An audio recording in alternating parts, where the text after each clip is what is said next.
Welcome to the Andy Staples Show. We are running through the states of the programs and very interesting times that we are in college athletics.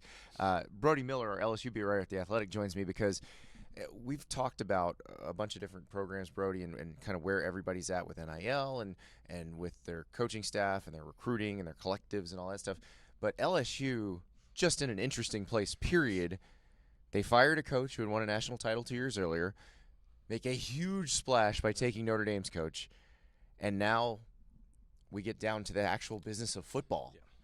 Yeah, no, it's been in a fascinating territory because I wouldn't say unprecedented, but it's pretty bizarre territory. Yeah. From what they've gone through, the way it collapsed, and then hiring the polar opposite human being in Brian Kelly in such a strange time. So it's been a fascinating few months because I think the sentiment a lot of people, myself included, I guess, has been, hey, LSU is this program that sleeping giant's not accurate because they've won 2 titles recently. I would say they're a giant, very awake giant. Yes, but there's that thing of for like 20 years they've been kind of run not exactly well and still can win a title every Yeah, a little year. bit of a mom and pop operation for a while, and there's this inconsistency that is rooted at the top to some extent, and now the idea has been, hey, if you put the selling point on their end, I guess I'd say, is like if you put that grown up in the room, if you put that guy who knows how to actually run a program like I hate the CEO thing, but still like a good CEO. But I think that's probably an accurate assessment of the Brian Kelly era at Notre Dame, post 2016. That is accurate. I guess the entire thesis of this whole thing is we're all going to find out, is Brian Kelly, did he take them to Notre Dame to their ceiling and LSU is going to get more out of it, or are you going to find are the limitations going to get exponentially worse? Right, or you could find out that Brian Kelly maybe was well suited for Notre Dame and not as suited. But the fit thing, every time this every time this comes up, the example I give is the guy LSU just fired. Yes. No one fit better at a place than Ed Orgeron fit at LSU, and they fired him. And then, of course, the big one is Nick Saban did not fit the culture at LSU. When Right. he came down there, that was the biggest thing everyone was like. He established the blueprint everyone else has followed. It doesn't matter. Yeah. It's just like when has that ever changed the success of a coach in a school? I can't think Right. of many. No, and I think the 4 months that we've seen so far, I think that theory is so far coming true of just watching Brian Kelly run a program. Do I have questions about the scheme stuff on the field or how he's going to do recruiting? Of course I do. And those fears aren't going away. But watching him run a program, you actually, I don't want to, you can't understate it or overstate it. There is a difference in how that program is run. You talk to people in that building, and there is just a difference in clarity and accountability in understanding the communication of what you're wanted to do on a given day. Yeah. And you watch practice, and again, I'm not making too much of practice, but it's there is a literal difference in watching practice of everybody knows what they're doing, and it is a controlled chaos. So that part, I actually am in a place of optimism of I think he's going to get this thing rolling. I just don't know the ceiling. Well, that's the thing. After that staff overhaul following the 2016 season, and I think Kelly had to do some soul searching after that too, but you look at what Notre Dame put on the field, you kind of knew what you were going to get. Yeah. It felt like the floor was very high. We don't know where the ceiling was, and that is the question, because I think part of why you move from Notre Dame to LSU is the feeling that LSU has kind of this unlimited ceiling. And 2 years ago, they had maybe the best college football team that ever existed. Yeah, it's up there. I mean, there's something about margins, right? It's people are dunking on him for the recruiting and how it's easier to recruit Louisiana. It's in your backyard. That's not about being, maybe you could argue it's about being lazy. I don't know. But it's about margins. It's Notre Dame's a larger margin job on a day-to-day basis. You have to recruit the whole country. Yes. And, oh, by the way, you might miss. Here's a bunch of guys you're not allowed to recruit because 100%. You can't get them in. Yeah, and it's LSU. It's not saying lazy. It's just simple. You, by default, should have a top 10 class every year. Yeah, we're going to find out if he can get those top 3 classes. Absolutely, that's big.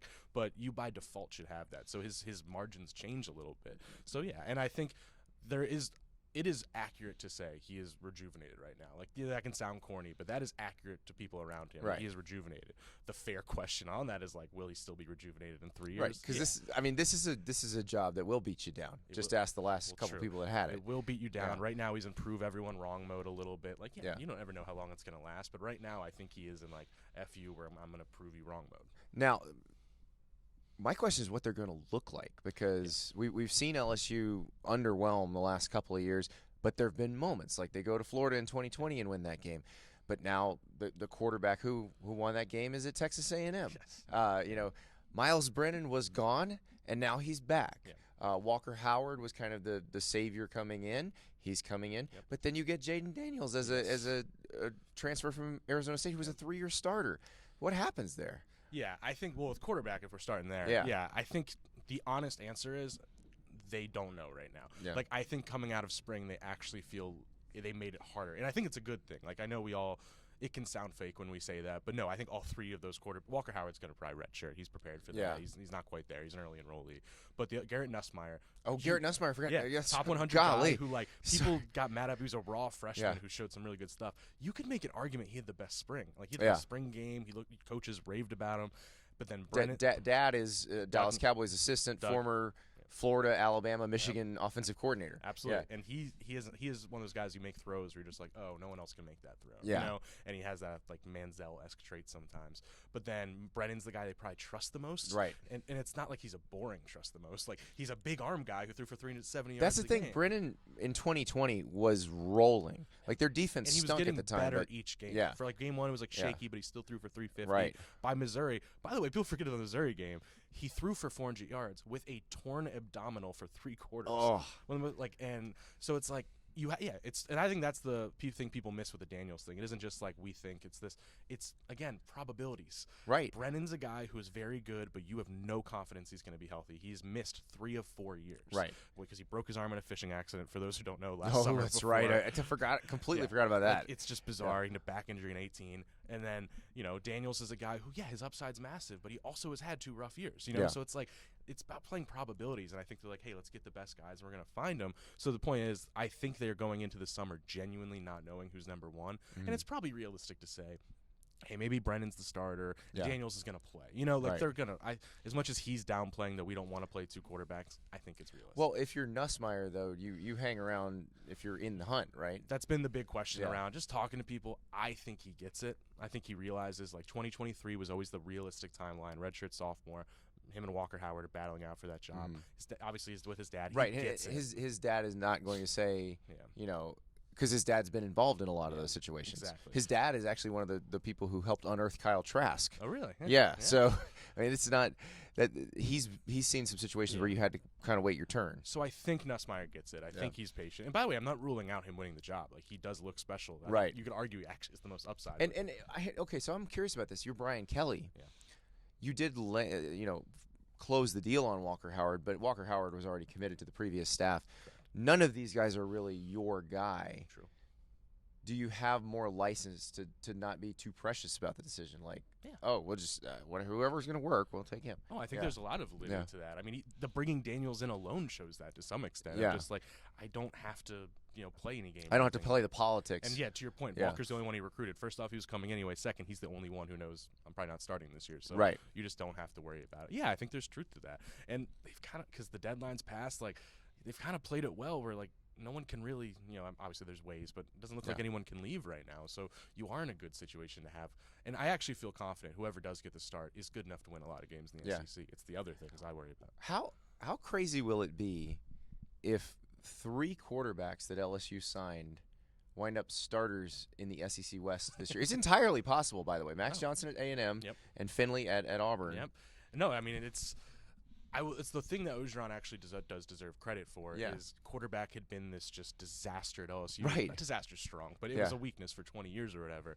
And to think going into last spring they had 4 legitimate SEC starters on that roster, he stacked the room. He gets credit for Walker Howard too. He did stack that room and left it in a place where there is continuity there. Yeah, that's just wild to me that it feels like the LSU what's the diaspora like. There's a lot of guys that they had who could play. Now, they have, as usual, quite a bit of talent on the roster. Keyshawn Butte comes back at receiver. B.J. Ojolari should be a first-round pick. Yep. Mason Smith might be the best lineman in the country if Yeah. he clicks. Like, they got dudes. I think the best – and you might see a little bit of what you saw the last 2 years where I think the top of this roster is elite. Like, the top 12 guys. And I think I view this season, not to go right to it, but as, like, on the right night they can beat any team. Yes. But the infrastructure that Orgeron left is troubled, and you can't beat around that bush. Yeah. The depth is not there. Just I don't know how many guys you'd say they genuinely trust. Things like that. And given where the division they play in. Yes. Because that right night thing, there's also other, like, Arkansas, Mississippi State, and Ole Miss on the right night can beat anybody too. There's no cakewalk. Yeah. So my thing is, I always say 8-4 is my general thing, and you could tell me they could win 11 of those 12 games in theory. But when you have depth problems, that's when it shows up that you also lose the games you shouldn't. So LSU is an interesting one because we were talking to Mitch Sherman about Nebraska, and it feels like NIL sort of changes the math for Nebraska, especially regarding getting transfers. Yeah. Like the older, kind of wiser players can look at, oh, they have resources, they have passionate fans, I can be a rock star there.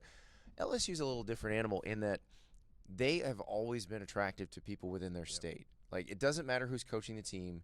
There are guys in Louisiana who want to play at LSU.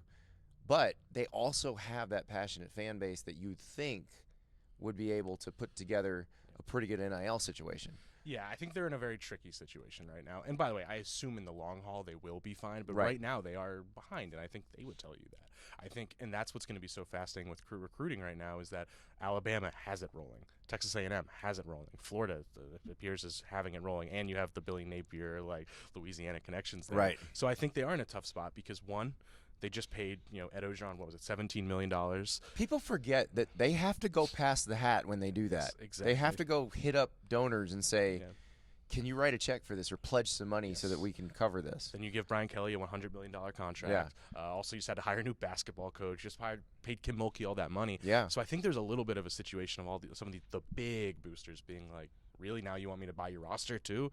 And I think they are. I mean, they're going to be okay, but they are a little behind. A little sticker shock and now. Yeah. I think there was a slow rollout in terms of getting those people to step up. Yeah. And, I think Keyshawn Butte is the number one example. It's not a secret that he was, might be one of the best receivers in the country and was flirting with going to Alabama or other schools. But at least they were smart enough to make a deal about – because I think a lot of schools get obsessed with the shiny new toys and forget to take care of – the ones that have actually been producing for them. That's 100% valid. So they did have some big boosters step up and genuinely save the Keyshawn Butte situation. Yeah. Which it's like there's more to be written about that because that was kind of one of the first hey, they literally just saved a guy from going to a rival. So yeah, I think they're getting there. They're paying the guys on their team, but yeah, I think they're a ways away right now in terms of, and their laws are about to change to open things up with collectives and whatnot. And they changed their high school association rule very quickly. Yes. To make it where high school players in Louisiana can do NIL deals, which again, LSU enjoys an advantage that other schools don't, where in-state players really do want to come. So that's got to help. The X factor for me is Brian Kelly in all this. Yeah. Because Brian Kelly, the recruiter historically, one, people might call him a lazy recruiter, but two, he's not a guy getting dirt, doing the things that other people might have been doing a lot of the time. But now he would hire a staff that would be beating the bushes and that sort of thing, but he was not Nick Saban or Kirby Smart aggressive as a recruiter, But it's going to be fascinating to see how he handles NIL because now it is out there, and I think he might be more comfortable doing some of these things. Yeah. And it's because he is this political guy, he is this very good operative guy. I'm not saying I'm confident this will happen, but I'm just really curious to see what he's like in terms of maybe he's somebody who can thrive in NIL because he is that smart organizer and all these things. But I just don't know. I think they're just in a tough situation. And again, I think long term they will catch up and be fine. They're LSU. They'll be fine. Right. But they are just a little bit in short term and catch up. It is funny that they're LSU. They'll be fine. But it's true. I mean, really, since Nick Saban set the blueprint, and prior to that, no, they weren't fine. Yeah. They were, despite their advantages and resources, they were a very average program. For a long time. But once Nick Saban showed them, kind of unlocked it, it seems like they've been able to follow the blueprint. Absolutely. I mean, basically for 18 years after Saban, is it 18? Yeah. It was following some version of the Saban rulebook and still being a team that is, even on your down years, the top 15 team until lately. But, yeah, you were always in that 9-3 zone on your bad years. You're absolutely right. And, again, it goes back to the thing at the beginning. It's just going to be fascinating to see now you have – again, I'm not saying Kelly's Nick Saban, but in that mold, in that same a guy who came from somewhere else, who was now Kelly was more successful than Saban was, but Kelly was a lot further along in his career as a head coach. For Kelly making this move.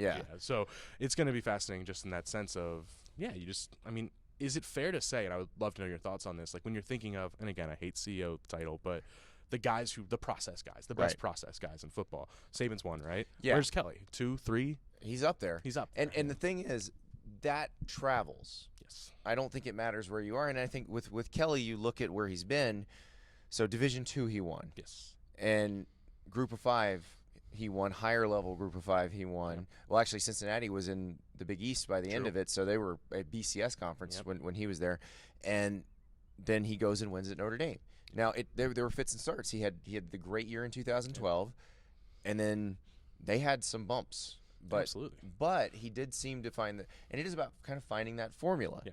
He found the formula at Notre Dame. The formula at LSU is different, but I think what helps him is it has been mapped out already. Like you don't have to go find it. That's absolutely right. The ways to recruit Louisiana are straightforward. Maybe to some extent it's changing now because recruiting is entirely different, so maybe that's not entirely accurate. But yeah, it's there, it's simple, and it's like if he puts in the effort, he hired a pretty good-looking staff, like you should get back to rolling where they were. Absolutely. Yeah, because I mean, if you look at Notre Dame, we'll see if Marcus. I would assume Marcus Freeman will follow a similar blueprint there. He's a more aggressive recruiter. Yes, no doubt. So it'll be really up to him as an X's and O's guy on the field on game day to find out if he's going to have the same amount of success or more or less.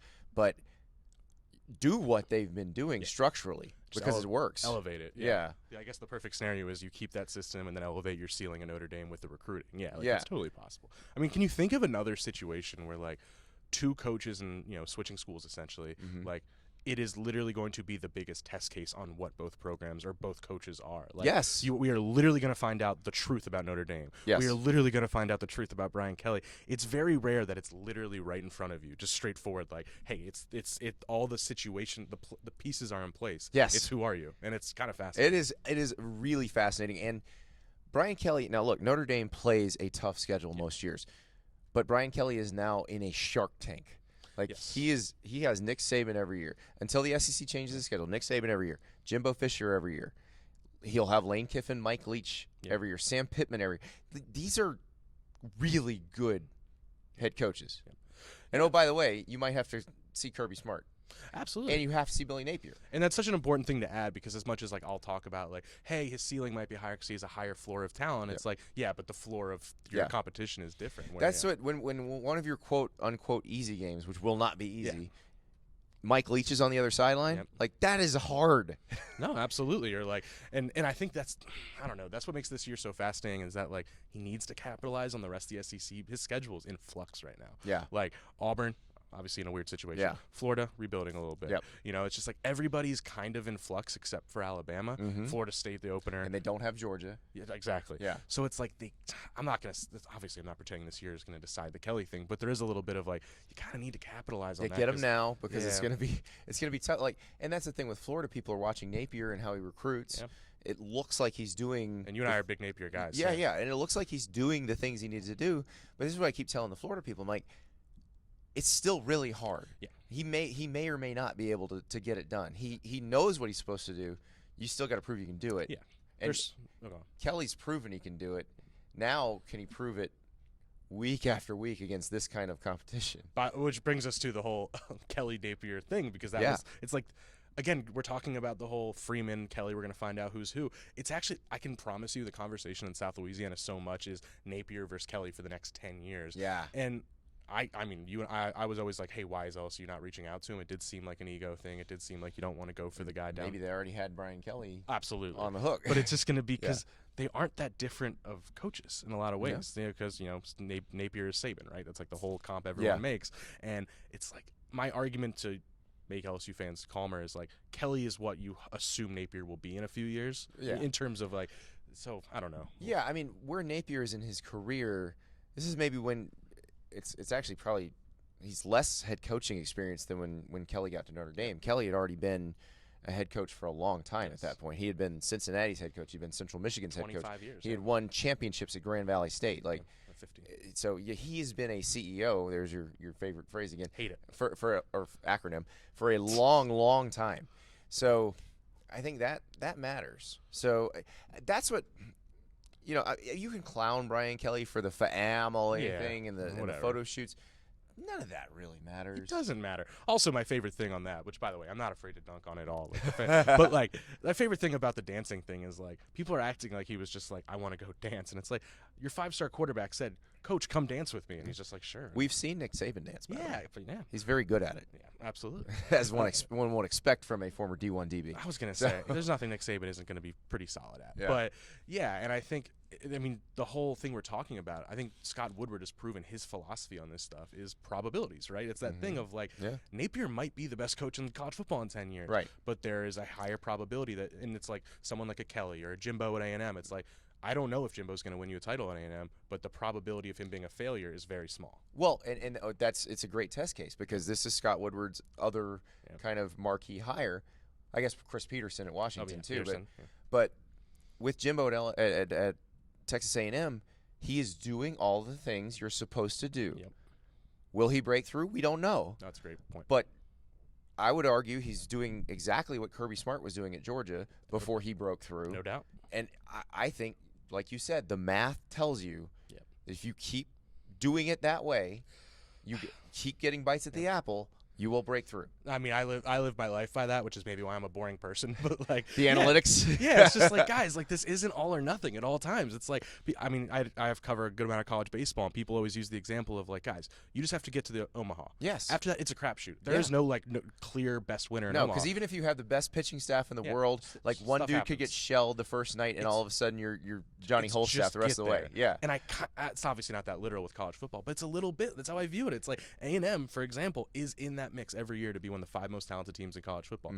You hope they break through, and if they don't, by the way, you maybe have harder conversations, but like they are doing everything you need to do. And that's what I kept telling, because you know how the Georgia people get. They're very fatalist, and until they broke through this year, like they kind of were like, it's never going to happen. And I'm like, guys, you keep winning the SEC East over and over and over again, and keep getting top 5 recruiting classes over and over and over. Eventually the breaks will go your way. Exactly. Like finishing second does not mean you like, I don't know, it's just so frustrating. I'm trying to think of the right way to phrase this, but it's just like this mentality of each second that you're not number 1. It's the whole thing of like it feels worse to lose a Super Bowl than it does to lose in the AFC Championship though. Correct. You know, it's a little bit of that though, where it's just like you're just so mad you're not there, but remember no one else got you there. Like, well, we just have to remember that for the programs in the SEC that consider themselves national title contenders, I think we say Alabama, LSU, Georgia, Texas A&M, and Florida and Auburn feel this way, and I think Tennessee feels this way, but probably shouldn't feel that way. But no comment. But Florida and Auburn, hey, they've won national titles this century, so but a slightly harder roadmap maybe. But they all their philosophy, all of them in the fan base is the great Richard Bobby. If you ain't first, you're last. You're damn right. But as his father eventually told him, you can be second, you can be third, hell, you can be fifth. So I don't know. Maybe which wisdom should we actually take from that? And I don't know that we should ever take Reese Bobby's wisdom. I'm proud that you remember the first name. Honestly, Gary Cole. Gary Cole's. I know Gary Cole, but I couldn't remember the dad's name. That's right. It's lore. It's unbelievable. But that's the thing. It's hard to get that out of their minds, and that's why.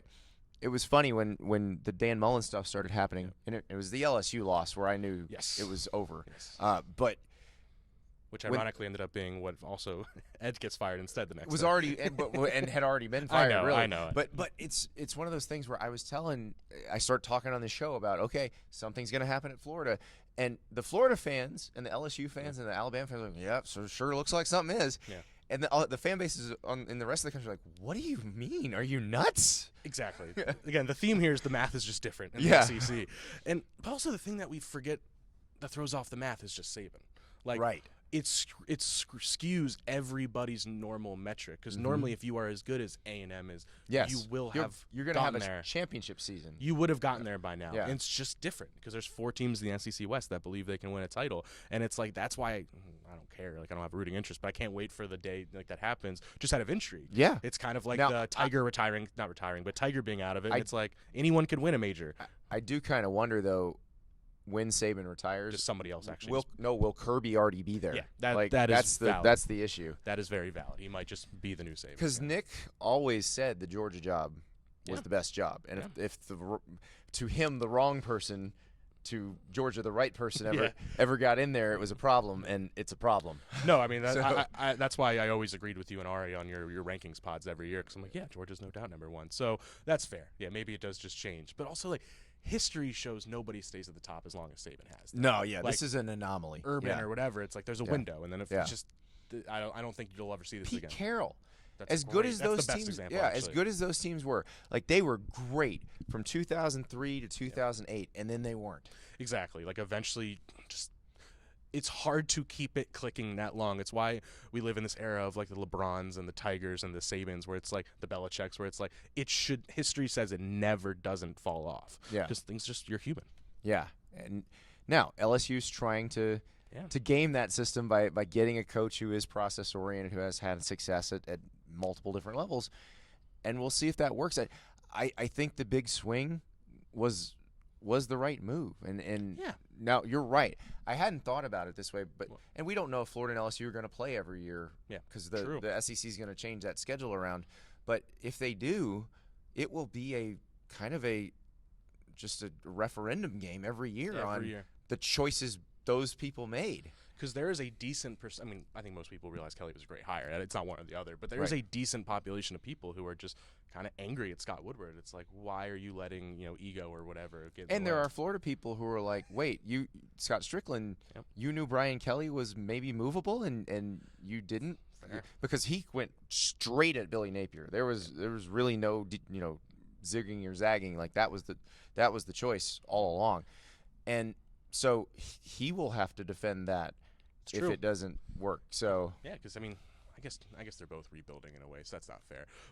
And the part that Scott Woodward will probably never admit, because he will say champions are our standard and all that. Mm-hmm. The part that he'll never admit is the thing that appeals to Kelly. And I'm sorry that our theme here is probabilities. CEO. Oh no, but it's to some extent about making sure 6-6 never happens again. Right. Like, I feel confident. Raising the floor. Yes. I feel confident that Kelly, but also goes to the bite at the apple thing, where it's like, I feel confident Kelly will, if he gets it rolling, will live at 10-2. You know, like that is to some extent. Which is where Les lived. Which is why Les. But even Les was 8-4, 9-3. That's true. He had a couple. Yeah. First off, 9-3 in the SEC West, you're still near 16. It's pretty good. Like it's not bad. Like I always have to yell that at people. But so I think there's more to that than I think a lot of people realize. It's just like being a program that no longer has these just insane valleys. Yeah, and LSU's not Auburn in terms of the roller coaster, but it is, or at least it should. It is closer to Auburn than it is to Alabama. I would agree with that. Yeah.